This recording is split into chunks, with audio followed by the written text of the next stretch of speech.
Meditação sobre a vida sacerdotal. Completo 10 anos de ordenação presbiteral, por isso compartilho humildemente uma meditação sobre a vida ministerial, como quem deseja realizar uma oferta do que melhor pode ter em si e de Deus. Tomo como palavra inspiradora 2 Reis, capítulo 2, versículos de 1 a 13, que é, digamos assim, o relato da investidura de Eliseu como profeta. Elias é arrebatado ao céu e Eliseu apanha o manto que caíra dos ombros do profeta e herda seu espírito, dando continuidade ao profetismo. Parece-me muito feliz esta palavra, primeiramente porque narra o momento em que uma vida é estabelecida para o serviço de Deus. Fala da dinâmica deste ministério. Segundo, porque fala do caminho que fazemos até este mistério. E terceiro, porque nos dá oportunidade para falar de uma dimensão da vida sacerdotal que me parece crucial no tempo em que se encontra a vida cristã. Tópico 1. A dinâmica do ministério. É difícil o que pedes, segundo Reis, capítulo 2, versículo 10. Eliseu deseja tornar-se profeta, isto é, ser reconhecido como herdeiro de Elias. Seja-me concedida uma dupla parte do teu espírito, capítulo 2, versículo 9, como era próprio aos herdeiros primogênitos. É o que pede Eliseu. Para isso, houvera se esforçado até ali, e seu pedido parece indicar que ele entende que depende tão somente da vontade dele e do profeta, pai e mestre. Mas Elias lhe responde: é difícil o que pedes. É difícil porque não depende da vontade de nenhum deles, mesmo que um pai deseje transmitir ao filho o seu legado. É difícil porque não depende de nenhuma virtude até ali demonstrada. É difícil porque o profeta tão somente pode indicar o sinal. Se me vires quando eu for arrebatado. Em outras palavras, se te fores concedido ver Deus, se te fores concedido entender o mistério, o sinal de que Elias fala é, enfim, a participação no mistério. E isso é difícil, porque pertence somente a Deus conceder. Séculos depois, Jesus ensinará algo semelhante à mãe de Tiago e João. O que lhe pede pelos filhos? Assentar-vos à direita minha e à minha esquerda, não cabe a mim concedê-lo. Mateus 20, 23. Mais tarde, ele ensina aos discípulos, no contexto de sua ascensão ao céu. Não vos compete conhecer os tempos e os momentos que o Pai fixou por sua própria vontade, mas recebereis uma força, a força do Espírito Santo que virá sobre vós. Atos 1, versículos 7 e 8. Por aqui está entendido que é bem-vindo o desejo de participar das coisas de Deus, mas delas não podemos nos apropriar, porque só um ato da graça de Deus pode nos inserir no mistério. Se me vires. Que sentido traz para nós a participação nesse mistério? Ver Deus, meus amigos e minhas amigas, é o mesmo que entender o mistério da vida. Entender que, em última instância, não temos domínio sobre o nosso existir.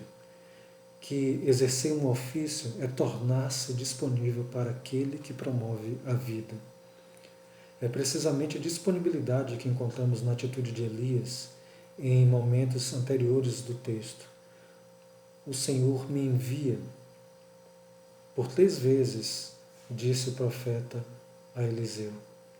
Elias está habitado pelo mistério, está esvaziado de si, e o ápice dessa mística é ele ter sido arrebatado. A dinâmica das coisas, então, é invertida. Do desejo de Eliseu à entrega de Elias. Já não é possuir o que deseja, mas se entregar ao desejado, deixar-se por ele habitar.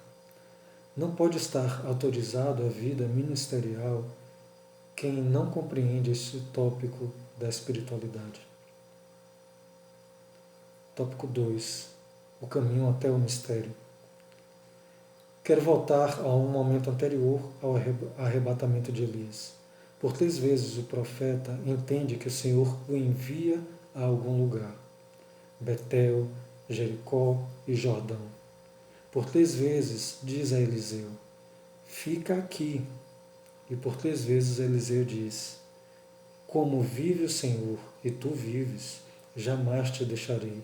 2 Reis, capítulo 2, versículos 2, 4 e 6. Esse drama entre obediência e desobediência revela coisas importantes da vida cristã. Por um lado, revela certa incompreensão do homem e da mulher de Deus frente aos desígnios. Eliseu intui o projeto de Deus para si. Elias não. Por isso diz, fica aqui.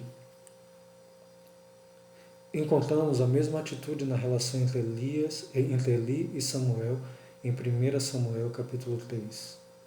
Quando o sacerdote diz ao garoto que vá se deitar, enquanto o garoto entende estar sendo chamado. É preciso 3 intervenções de Deus para que o sacerdote entenda que o garoto está sendo chamado por Deus.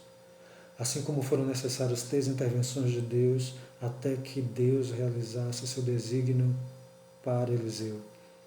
Aqui entendemos que o caminho para o mistério requer insistência, uma insistência dolorosa por vezes, porque nos põe em confronto com a negativa, com os nãos. Por outro lado, a afirmação de Eliseu, jamais te esquecerei, jamais te deixarei, revela a inocência de quem acessa o mistério. Aproximamo-nos com toda a paixão possível da realidade tremenda que contemplamos e fazemos promessas para toda uma vida. Mas não sabemos o que temos adiante. Assim foi com Pedro. Senhor, estou contigo, eu estou pronto a ir até mesmo para a prisão, até mesmo para a morte. Lucas 22, 33. Como sabemos, Pedro negou Cristo por 3 vezes. Não obstante a incompreensão de quem nos precede e a nossa própria ingenuidade, estar juntos é o caminho até o mistério. Eliseu acompanha Elias em Betel, em Jericó e no Jordão. É muito significativo no texto que a investidura de Eliseu como profeta se dá mediante a visão do arrebatamento de Elias e a tomada do seu manto. Todo o texto nos envolve no entendimento de que se trata da inserção numa tradição, de que se trata da transmissão de uma herança, um legado.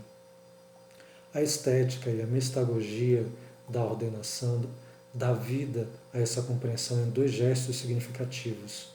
O primeiro é a imposição das mãos, através do qual todo o clero presente transmite uma dupla parte do Espírito.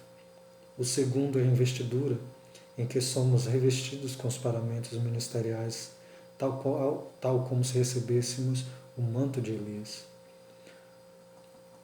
Não raramente estes paramentos foram literalmente dados por aqueles de quem nos sentimos herdeiros, ou por eles somos revestidos neste gesto litúrgico.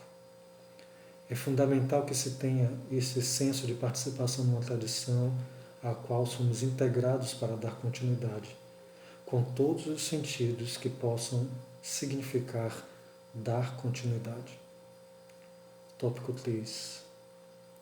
A dimensão profética do mistério, do ministério. A teologia cristã nos ensina que somos, enquanto pessoas batizadas, sacerdotes, profetas e reis. E a teologia do sacerdócio se apropria dessa afirmação indicando 3 munus, ofícios sacerdotais: santificar, governar e ensinar. Parece-me que o ensino é uma dimensão sempre carente na história do ministério sacerdotal. Parece-me que sempre que falta à igreja a vivência daquilo que ela é, não é por outra razão, senão a falta de ensino por parte dos clérigos e clérigas.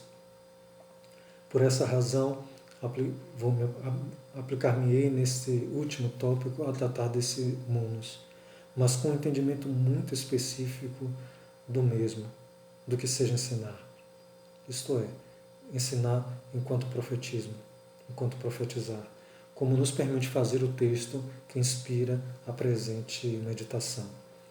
Quero falar sobre isso a partir do versículo 12. Tomou então suas vestes e rasgou-as pelo meio. O gesto de rasgar as vestes é tomado biblicamente como um sinal de luto, de grande dor. Jacó rasgou as vestes ao saber da suposta morte de seu filho José, em Gênesis 37, 34. O mesmo o fez Davi ao saber da morte de seu filho Saul, em 2 Samuel 1:2. No caso de Eliseu, o luto é em decorrência da perda de Elias, que houvera sido arrebatado. Em dada medida, o luto pelas pessoas que amamos é acompanhado da consciência de que estamos um pouco mais responsáveis por nós mesmos e pelo mundo que habitamos.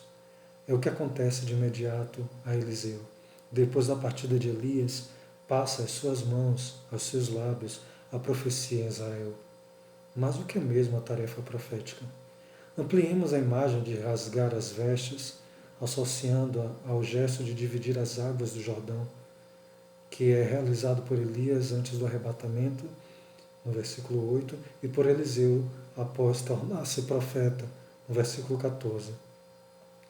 A recorrência do gesto de divisar, isto é, distinguir, parece-me um indicativo do próprio ofício do profeta. Ao profeta cabe o discernimento da realidade, cabe dar o lugar devido a cada coisa, cabe denunciar o que é mal e anunciar o que é bem. Para o sacerdote que tem a tarefa de ser mediador entre o céu e a terra, revela-se muito pertinente a tarefa do profeta. Quais realidades unimos ao céu, podemos unir ao céu? É preciso distinguir para que não consideremos digno de Deus o que é fonte de morte.